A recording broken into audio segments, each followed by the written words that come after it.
बहुत ज़्यादा आवाज़ था। नमस्कार, स्वागत है आप सभी का मेरे इस चैनल पवित्र ज्ञान में। आज मैं आपको पुत्रदा एकादशी से संबंधित जानकारी दूंगी कि पुत्रदा एकादशी कब है, इसका क्या महत्व है, पूजा विधि, एकादशी को किस बात का संयम रखना चाहिए, इस व्रत का कथा इत्यादि, इन सभी बातों की जानकारी आज मैं आपको दूंगी। अगर आप पुत्रदा एकादशी का व्रत रखना चाहते हैं या इस व्रत के बारे में जानना चाहते हैं तो आप मेरे इस वीडियो को पूरा देखें और मेरे इस वीडियो को लाइक करें और मेरे चैनल को सब्सक्राइब करना बिल्कुल ना भूलें। पुत्रदा एकादशी, यह एकादशी 2020 में 6 जनवरी दिन सोमवार को मनाया जा रहा है। साल में पुत्रदा एकादशी प्रायः 2 बार मनाया जाता है। एक पुत्रदा एकादशी श्रावण मास में मनाया जाता है, जिसको श्रावण पुत्रदा एकादशी के नाम से जाना जाता है, और एक एकादशी उस मास के महीने में मनाया जाता है, जिसे पौष पुत्रदा एकादशी कहा जाता है। पौष पुत्रदा एकादशी पौष मास के शुक्ल पक्ष की एकादशी को पौष पुत्रदा एकादशी के नाम से जाना जाता है। इस दिन जग के पालनहार भगवान श्री हरि के कृष्ण अवतार के बाल रूप की पूजा की जाती है, उनके मंत्र का जाप किया जाता है। ऐसी मान्यता है कि जो भी भक्त इस व्रत को श्रद्धा और भाव से करते हैं उन्हें संतान की प्राप्ति होती है तथा संतान की आयु भी दीर्घ होती है। इसीलिए इसे पुत्रदा एकादशी के नाम से जाना जाता है। अगर आप संतान प्राप्ति के इच्छुक हैं तो आप इस व्रत को जरूर करें। आप दोनों पति पत्नी संयुक्त रूप से भगवान विष्णु के कृष्ण अवतार बाल रूप की पूजा करें तथा उनसे प्रार्थना करें कि हे प्रभु, आप हमारे गोद भरें और अपनी कृपा हम पर बरसाए रखें। तदुपरांत कथा कर प्रसाद बांटें और आप भी प्रसाद ग्रहण करें। प्रायः एकादशी को 2 तरीके से किया जाता है। इस एकादशी का व्रत 2 तरीके से रखा जाता है। एक एकादशी निराहार रहकर की जाती है और दूसरा फलाहार। अगर आप निराहार रखने में असमर्थ हैं तो आप फलाहार रख सकती हैं, एकादशी कर सकती हैं आप। चलिए अब पूजा की विधि मैं आपको बताती हूँ। इस व्रत के दौरान क्या संयम रखना चाहिए। दोस्तों, अगर आप एकादशी का व्रत रखना चाहते हैं तो इस वीडियो में बताए गए सभी प्रकार के संयम बरतें और पालन करें, तभी व्रत के फल मिलते हैं। एकादशी से एक दिन पूर्व आप लहसुन प्याज आदि का प्रयोग अपने भोजन में बिल्कुल भी ना करें। दसवीं की रात को सात्विक भोजन करें। भोजन में जो आपकी अल्प मात्रा में होना चाहिए, अल्पाहार होना चाहिए।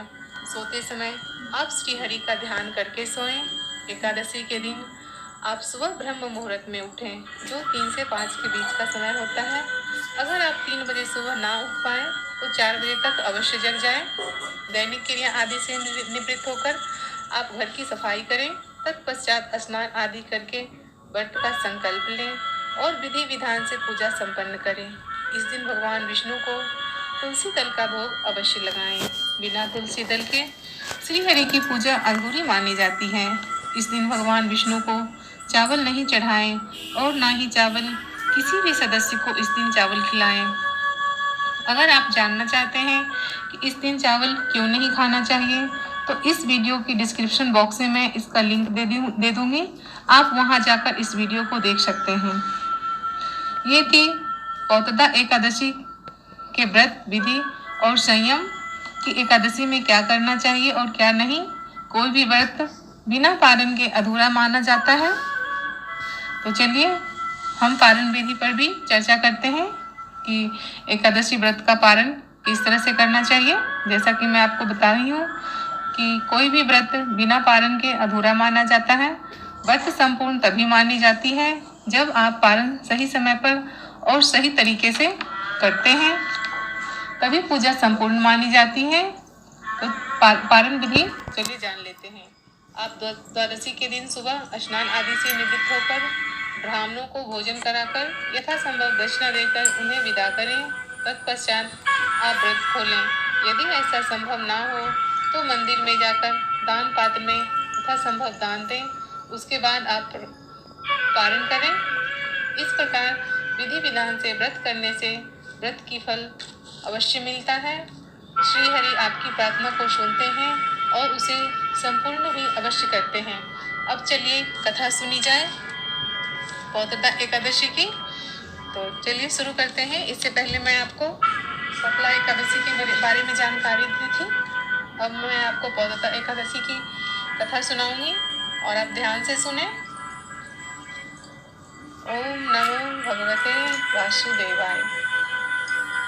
युधिष्ठिर महाराज ने पूछा, हे भगवान, आपने सफला एकादशी की महामय बताकर बड़ी कृपा की। अब कृपा करके यह बताइए कि पौष एकादशी का क्या नाम है, इसकी विधि क्या है और इसमें कौन कौन से देवता की पूजन की जाती है। भक्त वत्सल भगवान श्री कृष्ण बोले, हे राजन, इस एकादशी का नाम पुत्रदा एकादशी है। इसमें भी नारायण भगवान की पूजा की जाती है। इस चर और अचर संसार में पुत्रदा एकादशी के व्रत के समान दूसरा कोई व्रत नहीं है। इसके पुण्य से मनुष्य तपस्वी, विद्वान और लक्ष्मीवान होता है। इसकी मैं एक कथा कहता हूँ जो ध्यान पूर्वक तुम सुनो। भद्रावती नामक नगरी में सुकेतु नाम का एक राजा रहता था। उसका कोई पुत्र नहीं था। उसकी स्त्री का नाम शैव्या था। वह निपुत्र होने के कारण सदैव चिंतित रहा करता था। राजा भी चिंतित रहता था और उसकी रानियां भी चिंतित रहा करती थी। राजा के पितर भी रो रो कर पिंड लिया करते थे और सोचा करते थे कि इसके बाद हमको कौन पिंड देगा। राजा को भाई, बांधव, धन, हाथी, घोड़े, राज और मंत्री, इन सब में से किसी की कोई कमी नहीं थी।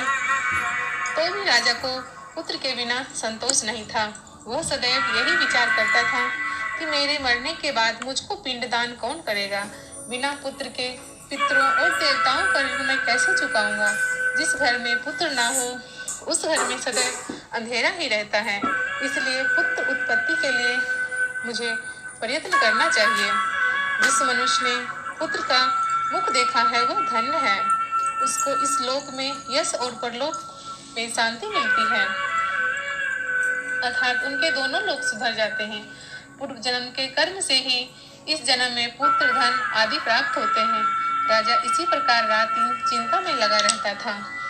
एक समय तो राजा ने अपने शरीर का त्याग देने का निश्चय भी किया, परंतु आत्मघात को महान पाप समझकर उसने ऐसा नहीं किया। एक दिन राजा ऐसा ही विचार करते हुए अपने घोड़े पर चढ़कर वन को चल दिया तथा पक्षियों और वृक्षों को देखने लगा। उसने देखा कि वन में मृग, व्याघ्र, सुअर, सिंह, बंदर, सर्प आदि सब भ्रमण कर रहे हैं। हाथी अपने बच्चों और हथनियों के बीच घूम रहा है। इस वन में कहीं तो गीदड़ अपने कर्कश स्वर में बोल रहे हैं और कहीं उल्लू ध्वनि कर रहे हैं। इस वन के दृश्यों को देखकर राजा विचार करने लग गया कि इसी प्रकार आधा दिन बीत गया। वह सोचने लगा कि मैंने कई यज्ञ किए, ब्राह्मणों को स्वादिष्ट भोजन से तृप्त किया और जो भी दुखियां थी, जो भी दीनदयाल थे, उसकी मैंने मदद किया, फिर भी मुझको यह दुख प्राप्त क्यों हुआ। इसी विचार के साथ राजा वन में भटकता रहा। राजा को वन में भटकते काफी देर बीत गया तो राजा को प्यास लगी। राजा प्यास के मारे अत्यंत दुखी हो गया और पानी की तलाश में इधर उधर फिरने लगा। थोड़ी दूर पर राजा ने एक सरोवर देखा। उस सरोवर में कमल खिले थे तथा सारस, हंस, मगरमच्छ आदि विहार कर रहे थे। उस सरोवर के चारों तरफ मुनियों के आश्रम बने हुए थे। उसी समय राजा के दाहिने अंग फरकने लगे तथा राजा शुभ समाचार समझकर वो सोचने लगा कि मेरे दाएं अंग फरक रहे हैं, जरूर ही कुछ शुभ समाचार मेरा इंतजार कर रहा है। ऐसा सोचकर राजा घोड़े से उतरा और मुनियों को दंडवत प्रणाम किया।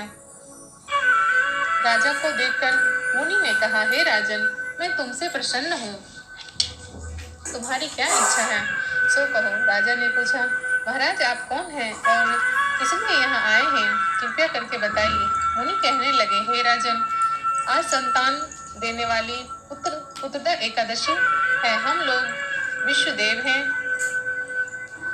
इस सरोवर में स्नान करने के लिए आए हैं। यह सुनकर राजा कहने लगा, महाराज, मेरे भी कोई संतान नहीं है। यदि आप मुझ पर प्रसन्न हो तो पुत्रदा का वरदान दे तो आपकी बड़ी कृपा होगी। मुनि बोले, हे राजन, आज पुत्रदा एकादशी है, आप अवश्य ही इस व्रत को करो। भगवान की कृपा से आपकी सभी मनोकामनाएं पूरी होगी और आपके घर पुत्र का जन्म अवश्य होगा। मुनि के वचनों को सुनकर राजा ने उसी दिन एकादशी का व्रत किया और द्वादशी को पालन किया। इसके पश्चात मुनियों को प्रणाम करके महल में वापस आ गया। कुछ समय बीतने के बाद रानी ने गर्भ धारण किया और 9 महीने पश्चात उनके पुत्र पैदा हुए। वह राजकुमार अत्यंत शूरवीर, यशस्वी और प्रजापालक हुआ। श्री कृष्ण बोले, हे राजन, पुत्र की प्राप्ति के लिए पुत्रदा एकादशी का व्रत करना चाहिए। जो मनुष्य इस महात्म्य को पढ़ता है या सुनता है, उसे अंत में स्वर्ग की प्राप्ति होती है और सर्व लोगों इस पृथ्वी के सभी सुखों को वह भोगता है। तो ये थी पुत्रदा एकादशी से संबंधित कुछ जानकारी। अगर आपको ये वीडियो अच्छा लगा तो आप मेरे वीडियो को लाइक कीजिए और मेरे चैनल को सब्सक्राइब कीजिए। मैंने अपनी तरफ से पूरी कोशिश की है पुत्रदा एकादशी के बारे में जानकारी देने के लिए। और तो चलिए, आपको वीडियो ये अच्छा लगा तो आपका बहुत बहुत शुक्रिया।